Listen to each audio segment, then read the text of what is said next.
Liberty Nation with Tim Donner. The only good thing about Trump is all his policies.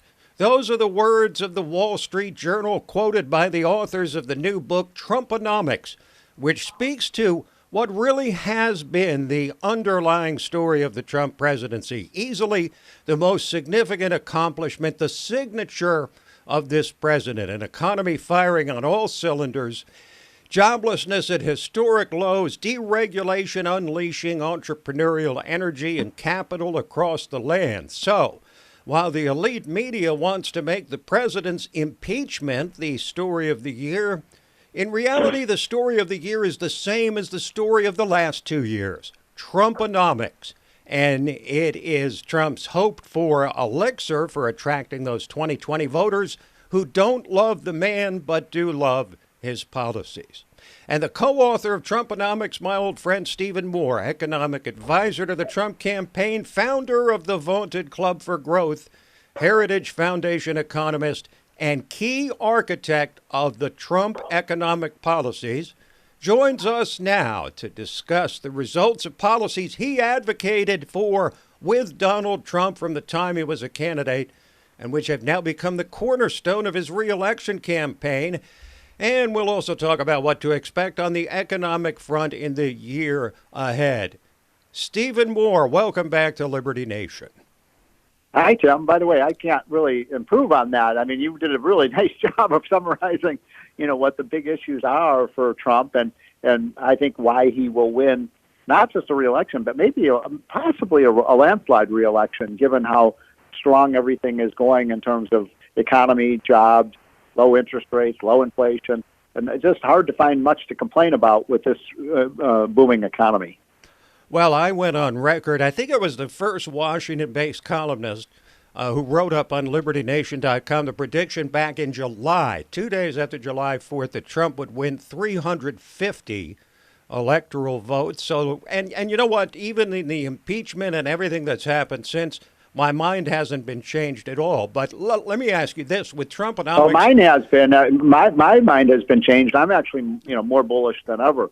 I'm. You say 350 votes. I'm saying it quite somewhat differently. 40 states, which would be, picking up states like, Nevada, New Hampshire, New Mexico, Minnesota. And then the Democrats are just stuck with the very, very blue states like Connecticut and Illinois and New York and California. But, people don't vote against prosperity, or they very rarely do. And, now that you've got the Democrats, I think the odds of Trump's reelection have gone up significantly just in the last week and just in the last 48, 72 hours with this impeachment vote. I think it was a catastrophically bad decision by the Democrats.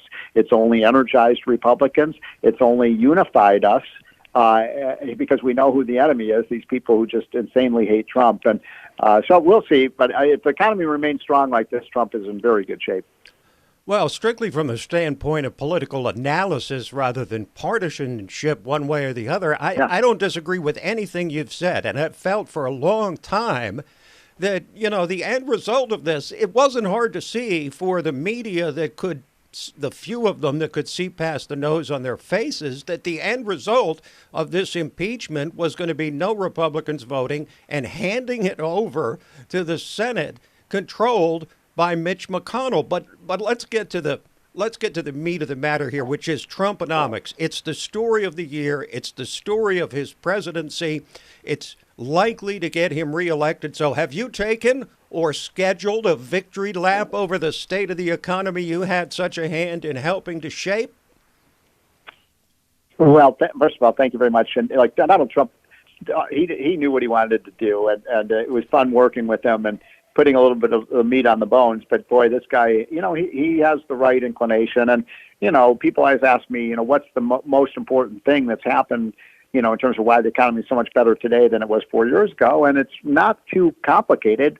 We replaced a community organizer with a businessman, someone who actually knows something about how to create jobs and how to meet a payroll and how to create a business and make it successful. And, look, government isn't business, but you bring some of those principles in. And what Trump has really shown, I think, once again, just as Reagan did, is if you just get government out of the way. That's all you have to do. Just get the government out of the way. You know, the 27 million men and women who are the heroes of the economy, who are the ones who start small businesses, they will do their thing, and they will do it better than anybody in the world, and you'll have jobs, you'll have rising incomes, you'll have prosperity, and that's what we've got today. Now, your book, Trumponomics, provides a sharp contrast between the economic policies of the two most recent presidents, Obamanomics versus Trumponomics, if you will, outlining the key differences between the economic philosophies of the two and the results. So how would you best characterize the difference in outcomes between Obama's 8 years and Trump's 3 years, taking into account that Obama did take over immediately following the Great Recession of 2008, while Trump came to office with an economy that was flat but stable? Well, you know, the president loves to use this number that I uncovered and reported in the Wall Street Journal about a month ago or so, which found that I just looked at average middle income incomes for which is basically wages and salaries for people. I'm not talking about Bill Gates and Warren Buffett and Tom Brady. I'm talking about people who are in the exact median incomes. And what I found was that under Obama, starting from when the recession ended, so not counting the end of the Bush recession, incomes went up about $1,100 for middle-class families in that 7-year period. Under Trump, in just 3 years, middle-class incomes have gone up $5,250. I mean, that's incredible, isn't it, when you think about it? That's the answer to the question right there, rising wages, because people, they need a job, and there's a lot more of them, and then they need to make more money, and there's more of that. It's about that. And I always laugh, Tim, because, when I give speeches or, talk to people about, they're oftentimes they're Obama people, and they'll say, okay, yeah, the economy's doing great, but this is just a continuation of the Obama economy. And I'm like, what are you talking about? I mean, Trump has actually repealed and reversed everything Obama did. Nice try. So how could this be? Yeah. Yeah, and when you see the big acceleration, it's just, and by the way, these are the same people, the ones who are saying this is just a continuation of the Obama economy are the same people who said if Donald Trump is elected president, he's going to cause a second Great Depression. This is not a second Great Depression. We're not even going to remember the recession talk, Tim, 3 or 4 months ago. A recession's right around the corner. So the economy's picking up speed. I take it that you don't share the view of Paul Krugman the day after the election that the world economy would collapse and never recover from it. Never recover, right? Right. Yeah. Now now they say it's just Obama, so we'll see what people believe. Now, we heard from Trump that 3% economic growth would become the norm in his presidency. He said that during the campaign. Now, we had that for a while, but now we're closer to 2%. What's a realistic expectation for economic growth in 2020? I think it's going to be closer to 3%. And, the odds of 3% went way up when he got this China trade deal done, which is a big victory for Trump. It's a big victory for American workers and manufacturers and farmers. And just having that tariff war in a state of a kind of truce is a very positive thing for the economy. So I'm going to say we get close to 3%. Which is hard because, we've got virtually every single American looking for a job in a job. We have 7 million unfilled jobs today. The big problem right now is finding workers to fill with the skills and the desire to do these jobs. So that's a little bit of a restraint on growth. But, I still think we can get back on the 3% growth path, and I think we can continue to produce, 150,000 new jobs a month.